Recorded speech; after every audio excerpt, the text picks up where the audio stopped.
just a few weeks ago, people who wanted to end the fracking ban were seen as somewhat undesirable and a bit strange and inciting culture wars. Now you're backed up by the former head of MI6. Well, isn't that wonderful? I mean, I've been leading this from the front. In October, we launched CAR26 and we called for, we did polling asking about a referendum, whether people wanted to have it or not.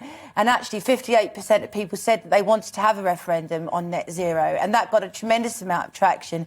And now we've started a petition as well, which is also getting a tremendous amount of traction. We really, really, really want to get fracking started again in the UK. And we've got these wells in Lancashire that are going to be concreted up in a couple of weeks. I mean, what's that all about? It's just absolutely ridiculous. And make no mistake, this whole Putin situation would not be happening if we had domestic energy security. It's reckless, absolutely reckless. Now, we've talked to Francis Egan on this show on previous occasions. He is the CEO of Quadrilla, as you know.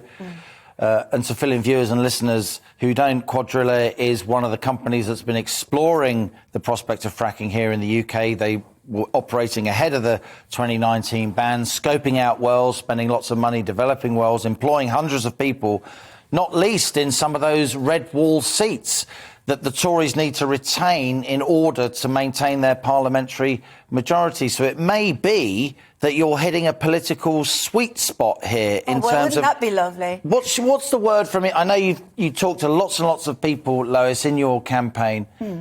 Do you see any sign of the government moving on this to overturn that fracking ban? Well, I mean, people really need to do is they need to go on Google, go end fracking ban and sign my petition. That's the main thing. Once we're nearly up, we're on our way to 10,000 signatures, then they have to respond, 100,000 signatures. You get the debate in Parliament. Yeah. But there is a zeitgeist, there is a shift, people are waking up. You know, when people can't afford to put their heating on, literally. I mean, was it yesterday they were saying that the mortgage is less than what people are paying for their heating for a lot of people now.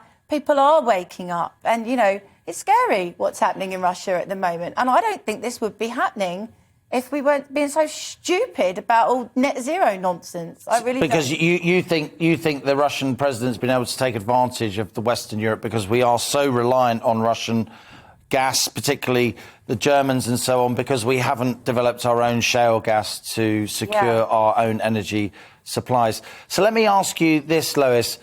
To what extent do you think that the fracking ban is driven by misinformation? What's your thoughts on reports that fracking causes underground earthquakes? It leads to gas coming out of people's taps in their bathrooms. It's all fake. Isn't there some truth in that? Apparently, at least some. There are little tiny tremors that are about 2.9 on the scale. That's what all the green wokey people that were all funded by Russia, by the way, and I think it was in preparation for what he's about to do now. Well, they'd deny that. But they would deny that, but yeah. You know, it's nonsense. It's absolute nonsense. 2.9 on the Richter scale is what they were actually identifying as being a problem. You can't feel anything at all unless it's 4, and even that is like a bus rumbling by. It's just absolute nonsense. Just to play devil's advocate, though, and build up the debate, if I may, the question isn't that it causes earthquakes that causes, you know, San Francisco and you know, but you wouldn't even feel it. Huge ruptures in roads and houses. But if you have underground earthquakes, it can undermine aquifers and damage water supplies, and they become... Is there any truth in that, in your view? I think possibly when fracking first started, there were some developmental issues, but they've all been completely ironed out. I mean, in America, they're fracking all the time. There's no problems over there. And actually, we've been fracking in this country for 50 years. We've had over 200 wells.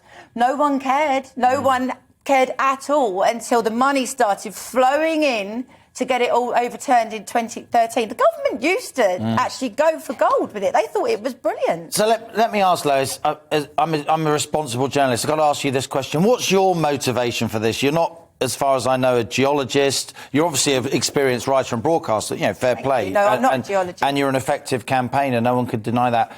But where are you coming from in this debate? Are you doing this on a voluntary basis? Is somebody paying you to do this?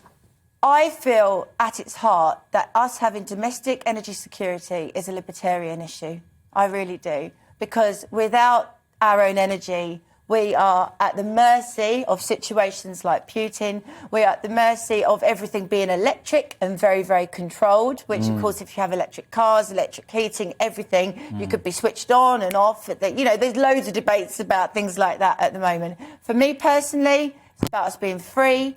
Nothing makes us more free than having our own energy. You're a volunteer, right? It's my organisation. It's a company. It's a private campaigning company. And so you get funding from donations, as many charities do, right? Absolutely. Yeah. And merchandise. Merchandise. Can I give you your T-shirt? Yeah, why not? So this is available on my website, CAR26.org. So there you go. I got an XL, is that right? Yeah. I had a look at you, so there you go. I'm clearly an XL man, there you go. Or even an XXL man, there you go. But people must go on our website and they must sign the petition for the referendum on net zero. But the main thing I'm pushing at the moment is let's do this House of Commons petition to end the fracking ban, because we need security in everywhere. Or it be not the rumble of buses like Tremors, it'll be the rumble of tanks that we're hearing. And just finally, Lois, there's obviously going to be a big debate about this. You've got, a big lobby that wants fracking, and you've got a big lobby that doesn't want fracking. I'm sure you and I can agree it's vital we have transparency about how people are being financed, where people are coming from, on both sides of the debate, right? I completely and utterly agree with you. And, it'd be very interesting to see where all these NGOs get their money from. It really is.